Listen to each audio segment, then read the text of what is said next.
Welcome, Pat, and happy Friday. Wow, I feel good. We're here, and I think you froze. So there you are. Now you're back amongst us, but your picture froze there a couple times. It's like the hamsters quit running. All right. So try I don't know what's going to try closing out a bunch of. Yeah, I'm going to get us rock and rolling here. Go ahead and close out of a bunch of browsers there for a minute. Yeah, hold on. And welcome everybody. We, if you don't have technical difficulties, you're just not trying. That's all I can say. Lordy. Why? The beauty of going live. But we are sitting at 19,600 listings today. So that's up about 400 versus last week. And we got some commenters here already. If you want to, there's a hamster shortage. Yes, there is. Have you started? So if you want to join us, you can use the link at the top of the chat there and we can put you in the show, but don't use big words because the audience will understand it, but Pat and I struggle with that. So yeah, but I got some stats here to show you. And I like these because they come from our multiple listing service. A guy named Don Ruff puts them together. And I'll kind of run through them quickly, and it mirrors what we've been telling you here on the channel for a while. And monthly sales are down 28.8%. We were up versus July because we had that little tiny dip in the interest rate. So, people came back, and that's kind of the sign where we're sitting here thinking, well, real estate will come back if the numbers are right, but we don't know what those numbers are yet. So total inventory has an 88.8% increase versus last year. But new inventory is the one here, and that's the one we keep showing you. It's just new inventory keeps going down. And according to this, it says it has a month-over-month decrease of 9% and a year-over-year decrease by 2.8. So new listings, just aren't showing up. And then that's just not unique to Arizona either, Pat. That's everywhere. And this is under contract. I'm going to blow by that. Months of supply is going up 3.56. Statistically, real estate's always said normals between 4 and 6 months. And here we are. What's not normal is how low the activity is out there. Prices. Those are new list prices, but everybody's going to be concerned with sales prices. So let me show you that. They're up 11.9% year over year, while the year over year median sales price is also up 9.9%. The listing prices are still up 3.5 over last year, 13.5, forgive me. Sales price forecast, a slight decrease in forecasted in September for both the average and median price. And there's no distressed sales. You can see it's not even 1%. So we have, thank you, Shane. And on the market, we're up 13 days year over year. And that, if you're listing and you're too high and you're still on the market, for a month, you better reassess your pricing. But here is the iBuyers. The iBuyers have really backed off here. And they need to open doors. Got 1,600 listings out there, I believe it is. And so they're having a little bit of a fire sale. I said in the video the other night, they are the new foreclosures. You've got to look for them. Kind of like, actually, the more I think about that, it's very true. Very true. Yeah. And in his commentary by Tom here, he simply says, supply is low, but demand is equally low. The relationship between supply and demand is perfectly pro-trade by the Cromford market. And there are 3 indices here. Supply index 76, Cromford index 80.5, and the Cromford index total at 105.5. And those of you that follow us here know what the Cromford index is. Michael Orr goes on to comment again more in the state of the market, but here's where we are in actual sales. And I'm going to move this slow so I don't make people dizzy with these numbers bouncing around. But we're right here. It's 6,112 for the month. And so I pulled up 2008 and I thought, wow, how bad can this get? Because look at how low it is. Well, 2008, we got all the way down to 2,775 for the month. So I've got a question. The only thing, do we know the number of sales that are all cash? I don't. I know Cromford will come out with that pretty soon as they get digging into the data. I think, weren't we running almost 30% at one point, Pat? 28, 29, 30%. Yeah, Yeah. you know, actually, I'll have to I will have to look at, because I know I seen from Fletcher Wilcox. He's a title guy that's in Phoenix. They come out with these charts, obviously showing the breakdown. So I think it's around 30%, but I'll try to see if I can pull that up next week. Yeah, unfortunately too, Lucio, I don't have any stats on owner carry either.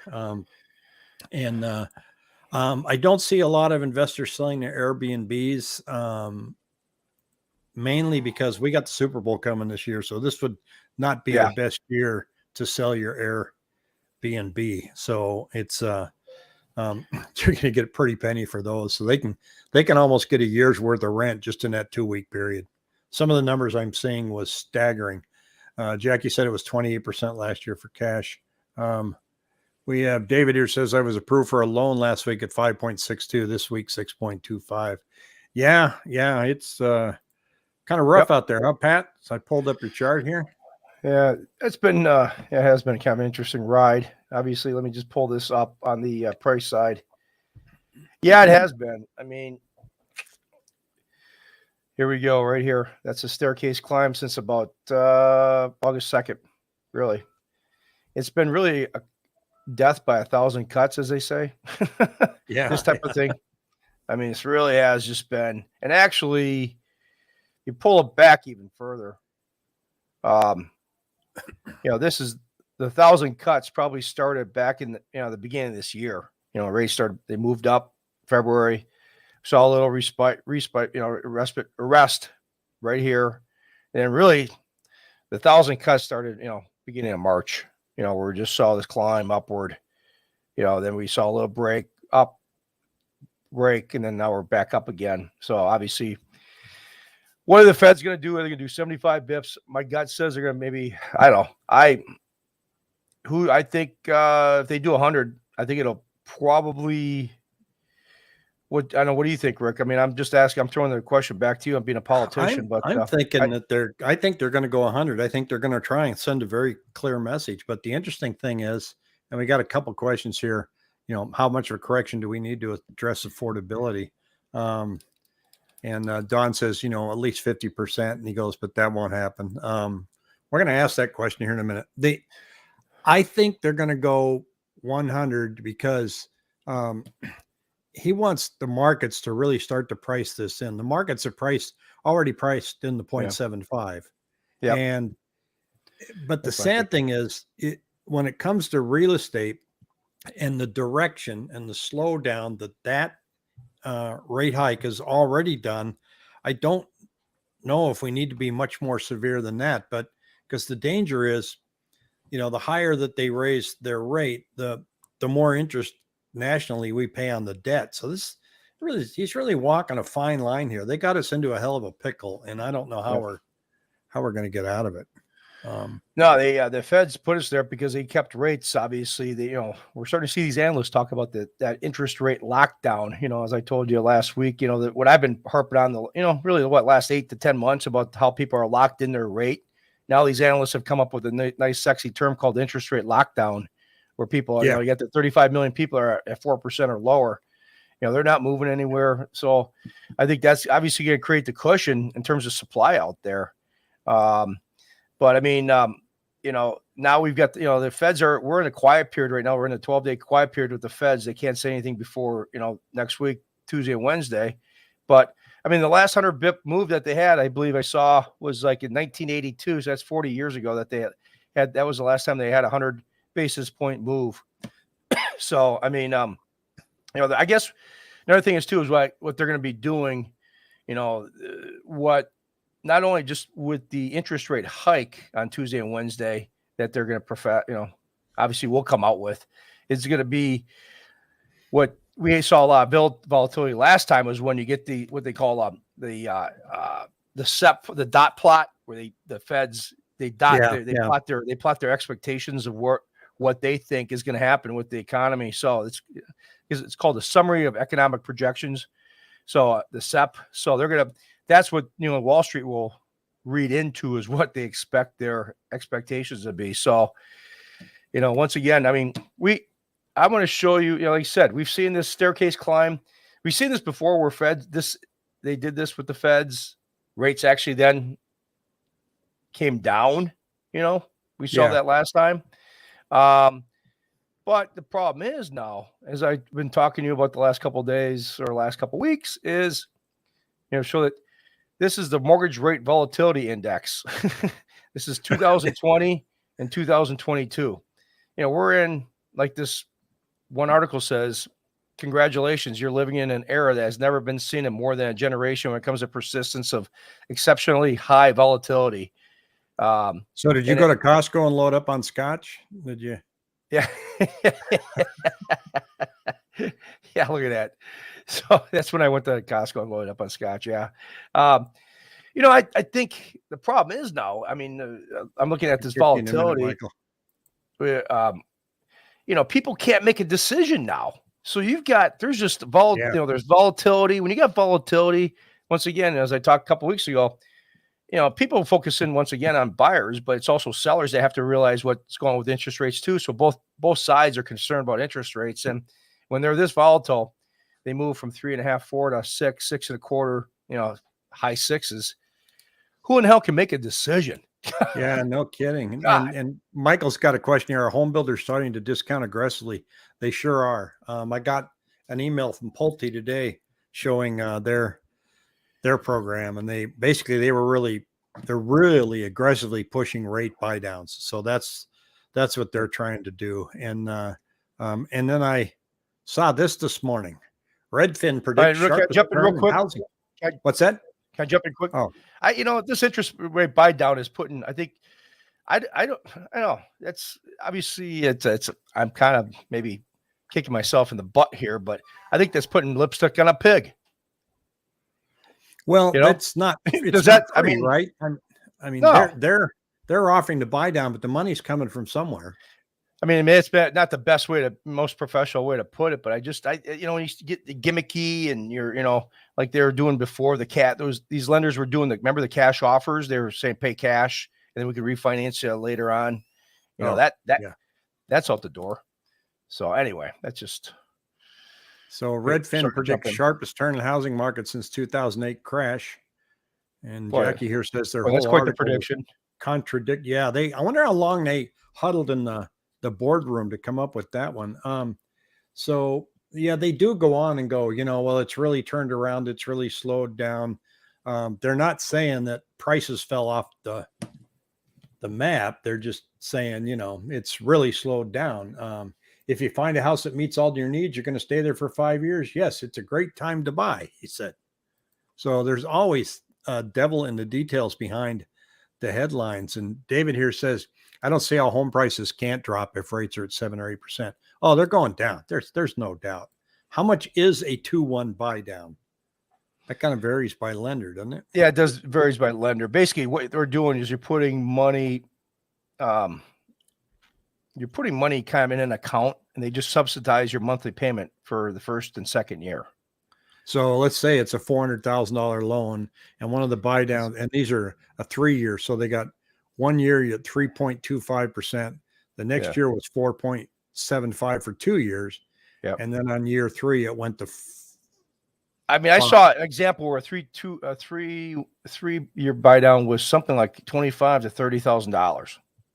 $30,000. I'm just throwing general numbers out there. Typically, a 2-1 buy down is anywhere from what I've seen the numbers before in the last month or couple months is it's $5,000, $6,000, $7,000, $8,000. Well, it's a dangerous time to send out postcards too, because the time the postcard gets to your house, the rates have changed. Yeah, no kidding. I think it's so. I mean, the volatility has just been. I think Barry Habib. I talked to you this morning. I listened to Barry Habib, and he thinks rates are going to subside here next year. But he makes a good point. He said this is just a bridge we're going to have to cross. we're just crossing this bridge right now. How long? I don't know how long the bridge is gonna, how long it is, but he goes, we will get to the other side eventually, and he thinks middle of next year. Well, let's talk about the middle of next year, and let's ask the millions and millions of viewers here. We'll probably blow up the channel, but price-wise, percentage-wise, where do you think we're going to be 6 months, actually 9 months from now? Where do you think we're going to be? How far down? People keep throwing that 50% number out just like it's candy, next year, 50%. And the other thing that there's a couple myths as I hold up 3 fingers in real estate. And one of them is that realtors set pricing. Realtors need to adjust this. They need to understand. We don't, and neither do sellers. Sellers put forth an asking price after consulting with realtors, but it's the buyers that set the prices. The market sets the prices. You can ask whatever you want for your house. If the pool of buyers doesn't think it's worth that, they're not going to offer you your asking price. So it's the buyers that set it. So if you see a market where the prices are hanging in there, they must be seeing some of their neighbors selling their homes, and they're shooting, still trying to do it. We got a couple here saying 30%. That's a pretty aggressive move. And if we look at some of we're finishing we're up 11% so far this year versus the beginning of the year. We have dropped 6% from our peak at the 1st of May. So down 30%.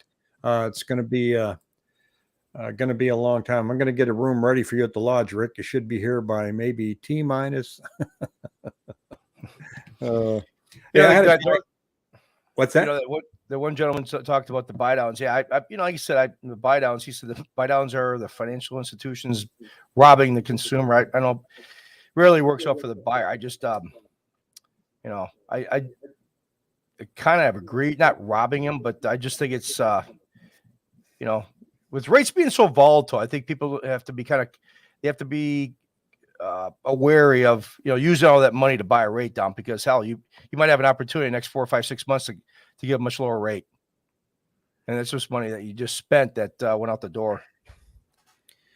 I statistically haven't seen our wage increases, but that takes time before it actually helps out with home prices. They're trying to orchestrate this increase and decline at the same time. You know what I mean? And try to get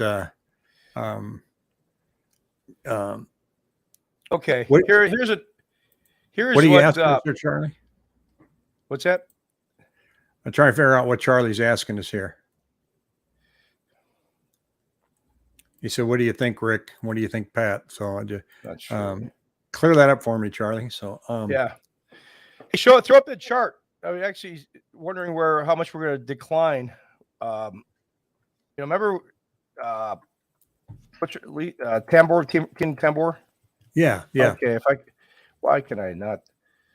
Can I increase this somehow? The size it looks good right there. If I put us down on the bottom, it'll show up a little bit bigger. Okay, yeah, there we go. Okay, look at this chart. You probably could take this market cycle and just kind of use this as a real estate chart. Optimism, enthusiasm, exhilaration, euphoria. Wasn't that last year? Yeah, that was when they had the lender Christmas parties at Stake 54. Yeah. Then what? Rates started going up in January, February. Low uneasiness. Now we get the denial from the sellers saying, "Okay, my house is still worth $650,000 when it's really worth probably $570." Yeah, And then you get the pessimism. No, I think that's where we're at right now. Yeah. It's hard to be optimistic about the market. Yep. So David's asked me, let's see. No, not Dave. Charlie wants to know how much house prices will drop 9 months from now. I'm going to say 6% since May from the peak. So if we're going to go from May, and we've already gone down 6% in this short period of time, from the peak in May, I don't think being down 20% will be unrealistic. Yeah, I think 15 to 20 from the peak. Just a guess. So Actually, just to talk about the affordability thing, you look at, I just ran the numbers earlier a little bit today, $500,000 home. And this is what's been really, this is what, I mean, I actually had this number right here. Yeah. $500,000 home, 5% down, $475,000 loan at 3.5%. The principal and interest was $2,132. Now, let's say 6%, it's $2,847. That's a $715 difference. Yeah, and that's what's keeping people away from the housing market for sure. Yeah. And then add their gas bill onto that and their grocery bill. The gas bill, their laundry bill, their food, their out-of-house expenses have gone up $11, $12, $13, $14, $1,500. And the average person with 2 kids, 3 kids, that's a shock. That's something's going to have to change. Yeah. Jackie's saying, but if inventory drops, inventory's climbing just because of inactivity in sales, and I still see that continuing, but I don't see it. If we see new listings spike up right now, the new listings are coming down, right? And I chart that on my little handy dandy thing here. And if this number spikes up, then not this number, but new listings number, if that shoots up, then there's a problem because this number's staying in the basement here. But even at our current rate, where new listings are still not coming on, but active listings are just growing organically because nobody's buying them, and combine that with how many new builds are out there, I think there's plenty of wiggle room for lower prices. And Cato, where is the party going to be? And Daniel's right. People are only selling out of necessity. Yeah, they are. And that nationally, and that's what Pat was just alluding to. They're called the interest rate lockdown. What do you call it? Lockdown, interest rate lockdown. So yeah, I mean, actually, remember the numbers I just spit out there, the $715 difference, going from 3.5% to 6% on a $500,000 home. Let's do the reverse. $500,000 home, 5% down, $475,000 loan at 6%. Interest rate is $2,847. Right. All right. 6, 7, 8 months from now, houses decline 15%. So you got a $425,000 house, 5% down. That's a $403,000 loan at 4%. That's $2,045. That's $800 difference. That scenario is going to get people buying. When you start getting to $2,800 to $3,000, $3,200 monthly, we do have an affordability problem. Yeah, but now when it gets to let's say it gets down to that, then we're gonna have thanks, Jackie. Mine we're gonna have the 30 to 40 offers on each other house then, like we had like last year. yeah. I mean, because if the one thing we saw happening in August was that even with that little dip down to 5.1, sales etched back up. And that is proof that there's a whole bunch of buyers out there sitting, watching, and waiting. And if it gets down to that real sweet spot where the home prices have come down and you're liking them, and then all of a sudden you see a good rate, I mean, look out. It may be short-lived, and you're going to end up with the Fed coming in and go, oh, we better tamp this down again. I don't know. Well, that's the problem. I think, and that's just kind of points to just to jump in before I forget my thought, because how thoughts are like little trains through my head. But we got to get, there's got to be some semblance of consistency in the markets and a balance, because if you're a buyer or seller and it goes from, how can you make a decision when rates are jumping from 6 down to 4.5 in say 2 weeks and then jump back up? Yeah. It's asinine. You can't do it. So there's got to be some stability in the market. And right now, let's just, people saying, what about the market? We're not seeing that stability. It's just volatile. You see in the market, I showed you that one chart with the volatility. So it's going to be interesting going. Yeah. And it's,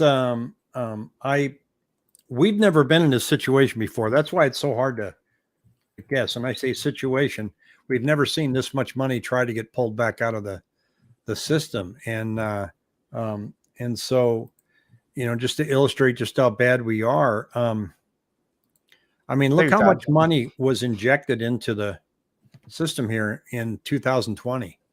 Yeah. And you can see they're starting to pull that back here, but they're trying to get back down to here. And, that's not going to happen without a whole lot of pain, according to Chairman Powell. And,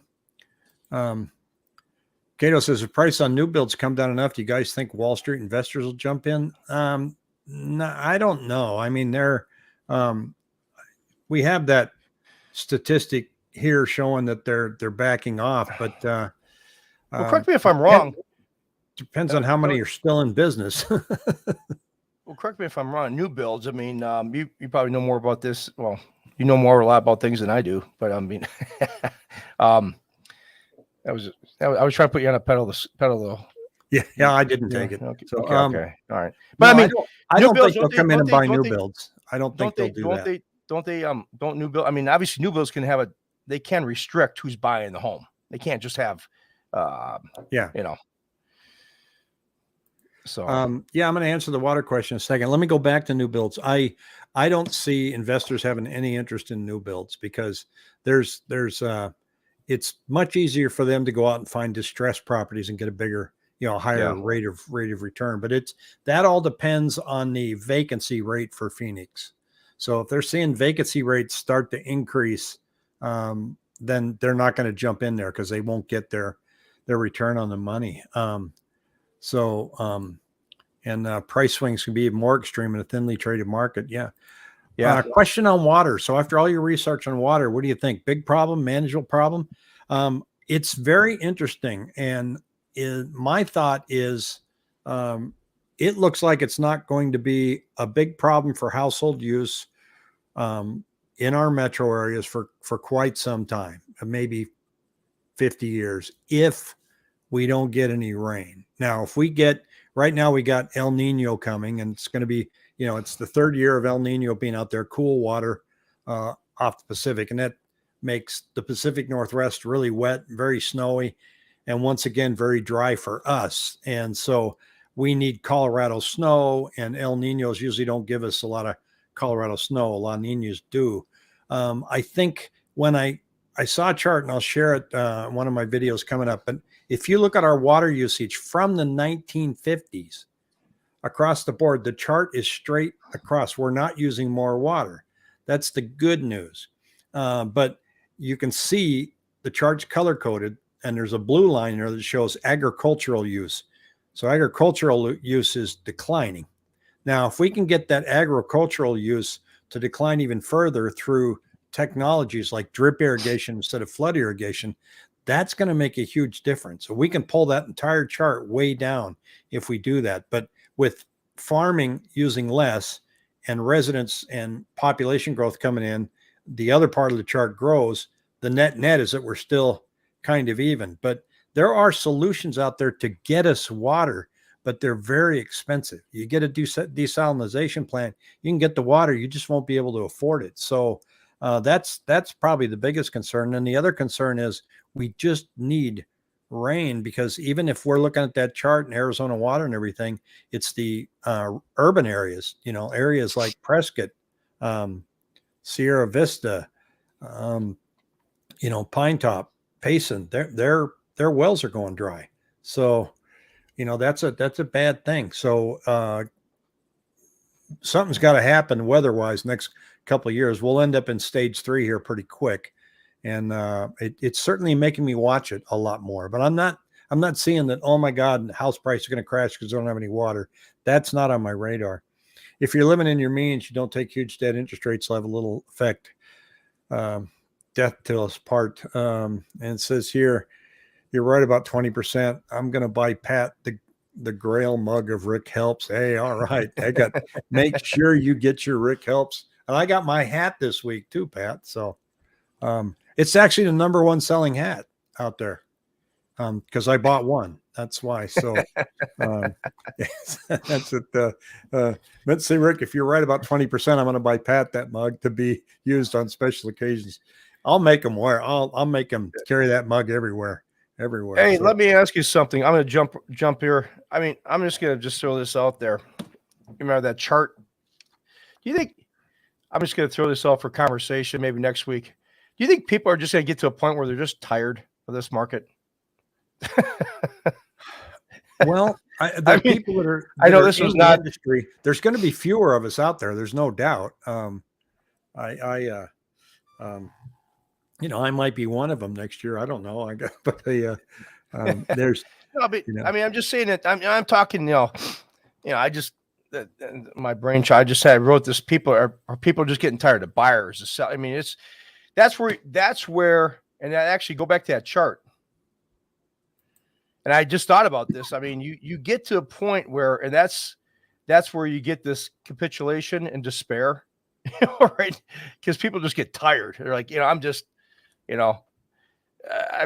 talking in general. Yeah, I don't want to look at the market anymore. I don't. Yeah. I mean, see that we saw that. I saw the reason I say that. And like I said, I'm just throwing, just it popped in my head, but obviously everybody's a rah real estate or negative, but you get to a point like I saw that, and it just it hit me in the going through this a couple minutes ago. And I wrote this down. Like I said, people just getting tired.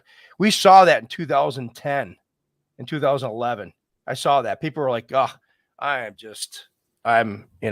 worn out, worn out," and that was the best time to buy ever. Yeah, that's what I'm saying. So you got to kind of just keep that in the back of your mind. What do you think about sellers paying points for interest? My personal opinion is right now with rates being so volatile and the banks never do you a favor by giving them money. They're the ones that's always going to benefit them. Banks aren't going to be like, hey, we're going to benefit the. So I think buying down makes sense at the right time. I just don't think buying down the rate right now with rates being where they're at, with the potential of them the next 4 to 6, 7, 8 months coming down. I think it's just money that's going out the window. Does that make sense? Yeah.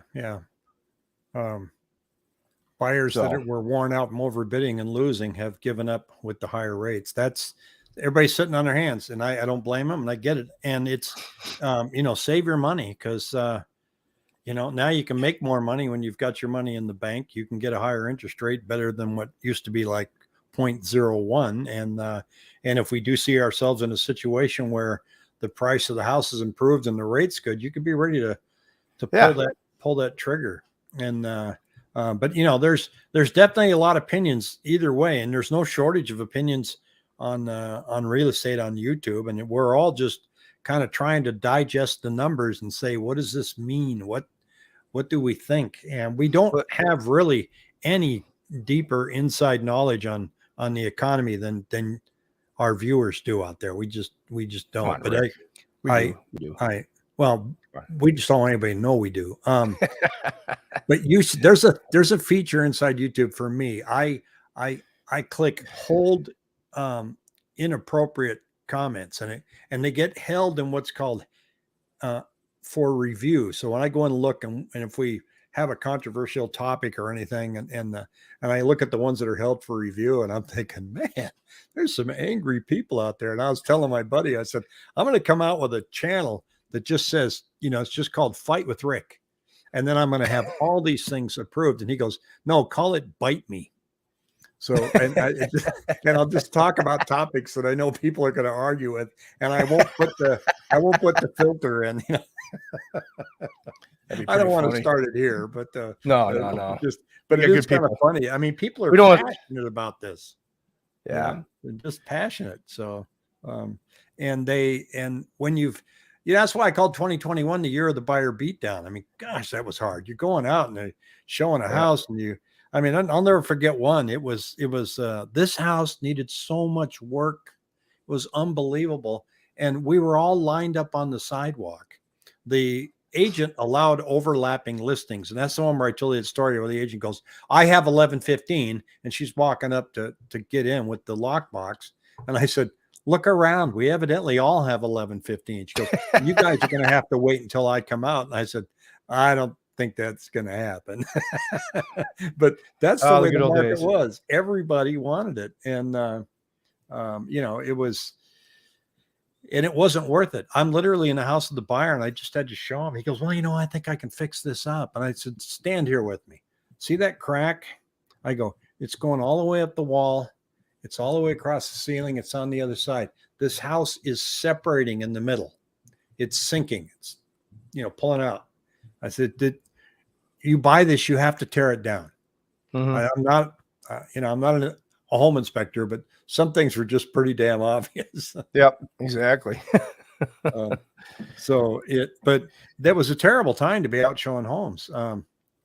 Let's see, I fully expect to be underwater if I'm not already, but but if you're not moving, who cares, Jimmy? I mean, you'll be, and you bought in July. So I can't tell you how many times I've been underwater on homes I've owned. Yeah, I mean, I think July. I mean, I know. You feel bad for people that did maybe pay more, but it's another thing too is how much did you have to also look at how much did you put down. If you pay cash for a house, yeah, that's going to hurt more than if you put 5% down, and that's why. Yeah. I mean, in this market, to minimize one risk is to put less. Believe it or not, put less money down. Because that's the beauty of real estate is if you put a $500,000, $500,000 home, you put 5% down, that's $25,000. But if you pay, market goes down, you really, realistically, how much did you really lose out of your pocket? So in this volatile time, maybe look at minimizing your down payment just to kind of keep that cash as a cushion. Yeah. And just kind of like your 401k, just don't look at it for a while. Yeah, exactly. So, but I think, like Barry said, this is just a bridge we have to cross. I mean, I think he's really right. I mean, he said this on the webinar that he put out here. I just listened to it the other night. He said, the media, this is where the media is going to get really ugly. Yeah. When you watch the news, it's, and rightly they so. Love negative news. So. Yep.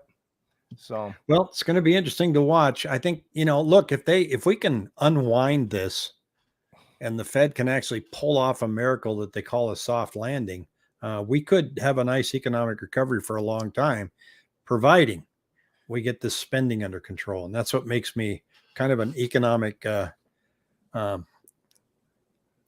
pessimist right now. Redfin says my home's worth $423 and I only bought the home for $385. Well, $385 is probably closer to what it's worth, Jimmy. Redfin, they're going off of past sales, and we can't even use those when we're comping homes right now. So it's the listing prices keep dropping and dropping. So I beware of those I mean, I know they're nice aggregates. People like to look at them, just take them with a grain of salt because, Zillow's changes and your house price doesn't change every day. So it does on Zillow, but that's about it. Well, Pat, take on Good Friday and have a heck of a weekend. All right. All right. Thanks for all our millions of viewers. Millions and millions. See you guys. See ya. All right, buddy. See ya. Ciao.